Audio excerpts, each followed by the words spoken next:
Ganito kalaki. Tapos, yung ginawang batas o yung ginawang law ni Cynthia Villar na siya ang author, ito lang natin pwedeng ibenta.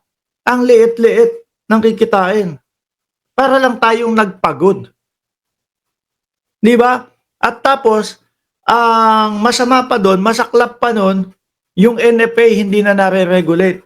At yung pag-import, wala na. Yung mga pribado, ang import, pasok lang ng pasok, ng pasok, ng pasok. Tayong mga magsasaka sa Pilipinas, kawawa. Ano gagawin ho ng mga magsasaka natin? Kahit na po sabihin yung mahal na mahal po nila, yung mga ektaryang lupa na yan Kung nakatatak sa isip nila, merong law. No? May batas na ginawa na hanggang dito lang natin pwedeng ibenta itong mga palay natin. Kaya mo na, benta mo na lang yan. No? Humanap na lang tayo. Humanap na lang tayo ng ibang negosyo na na kikita tayo. Sino kaya ang unang magkakandara pa na bumili ng lupa ng mga magsasaka na yun? No? Sa tingin ninyo, sino? Kasi kung alam nyo naman po, ektarya yung mga lupain yan. Nawalan ng gana. No? Hindi tayo kumikita Sige na, benta mo na lang yan. Mapapakinabangan pa nung iba na yan, mga ibang yan. Diba, Janelle Van der Hearst at Chiwan Squad at Mitch Makalalag? Benta mo na yan. No? Baka may mga lumapit agad. Uy, kami nabibili nung lupa ninyo. Di ba? Kaya minsan napapaisip ako, hindi kaya talagang pinahirapan yung mga magsasaka para mawalan ng gana sa pagsasaka at ibenta yung kanilang sinasakahan. Sabi dito ni Atty. Claire Castro, mga kababayan, dahil sa kasalukuyan po, because of the rice tarification law na ang author ay si Cynthia Villar, ay ang nag-i-import po dito ay mga private companies. Hindi po nahahayaan ang government na mag-import. Kaya po noon pa po hinihiling ng administrasyon na magbigay po ng power. Magkaroon po ng amendment, pagbabago doon sa RTL o Rice Tarification Law patungkol po sa karapatan at authority at power ng NFA. Pero ito po ay hinadlangan ni Cynthia Villar. Bakit? No? Bakit? Kasi ang NFA, kumbaga, i-re-regulate niyan lahat mga bossing. I-re-regulate lahat ho yan. Tsaka ayusin yung presyo, malamang, nung palay. Ngayon, ang sagot ni Villar, under the rice tarification law, the idea, no, that rice traders have no competition when buying palays from local farmers is incorrect daw, no? In fact, the rice tarification law or RTL created mechanism to strengthen competition and empower local farmers. O yun nga. Para talagang doon bumili sa mga magsasaka ng palay, binabaan. Hanggang dito lang kayo, mga magsasaka, na presyo ninyo. No, ito lang yung presyo ninyo.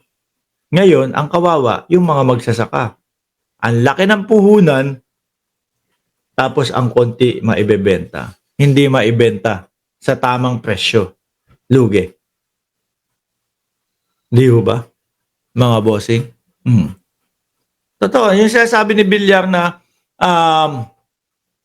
the idea that rice traders have no competition when buying palays from local farmers is incorrect. Talagang dyan naman bibili. Kaya lang, dyan nga bumibili, wala namang kinikita yung mga magsasaka natin. Kawawa ho. Di ba? Naku, yung mga Villar talaga. Pero ang talagang gusto kong marinig sa mga Villar, mga kababayan, si Mark. Hanggang ngayon, tahimik ho. No? Hanggang ngayon ho, hindi nagsasalita patungkol doon sa tulay na bumagsak. Kasi dati ho, mga bossing. Ay naku, lagi. Ito po yung build namin. Ganito po ang build namin. Tatak Duterte po ito. Anak ng tinapa. Nung bumagsak, hindi na Tatak Duterte. Bongbong Marcos na daw. Nung bumagsak, Noynoy Aquino pa daw yung ano na yun, yung proyekto na yun. Ibang klase. Na hanggang ngayon, no, wala, tahimik. Ako hindi ko alam, nakaupo pala yan, si Mark Villar. Ang akala ko wala na, tapos na yung termino, kaya hindi ko naririnig. Nakaupo pa pala. Eto tayo, kay Hanilet naman, no, mga bossing. Si Hanilet tumatawag ng dasal. Magdadasal daw sila para kay dating Pangulong Duterte. Paano naman kayo magdadasal, Hanilet? No? Eto ang sabi. Gusto ko tawagan. Putang ina ka, umuwi ka na. Di ba?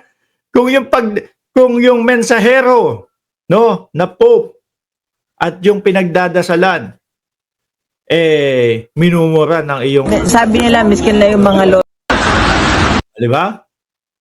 Kung yung pinagdadasalan at yung mensahero, mga kababayan, minumura ng kabiyak niya na si dating Pangulong Duterte, paano naman makikinig sa inyo yung Panginoon na iligtas si dating Pangulong Duterte diyan mismo? Alam nyo yung ICC, nakatulong nga yan komedyante. Nakatulong ho yan, mga kababayan, kay dating Pangulong Duterte. Bakit to? Kasi, at least, diyan pa lang, pwede niyang sabihin na pagdusahan ko yung mga kasalanan ko doon sa ibaba. No? Kung sakali na totoo yung mga yan. Ayan patasulat tayo dito. Hindi natin siya tinatawag na mamamatay tao si dating Pangulong Duterte hanggat hindi ho napapatunayan at hanggat hindi ho tapos yung paglilitis. No? Although alam naman namin, sa isip na lang namin yun.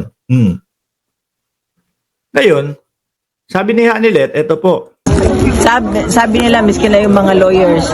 Komedyante pa rin daw. Nakikipagbiruan sa komedyante. kanila. At saka, ang masasabi ko lang about sa health niya, may ginagawa ang Panginoon. Alam ko. May ginagawa naman daw ang Panginoon. Alam nila. Ewan ko kung ano yung sinasabi ni Hanilet na may ginagawa ang Panginoon. Di ba? O baka yung pagkakakulong ng dating Pangulong Duterte, yun yung sinasabi ni Hanilet na ginawa ng Panginoon. Minura mo ako Estupido ako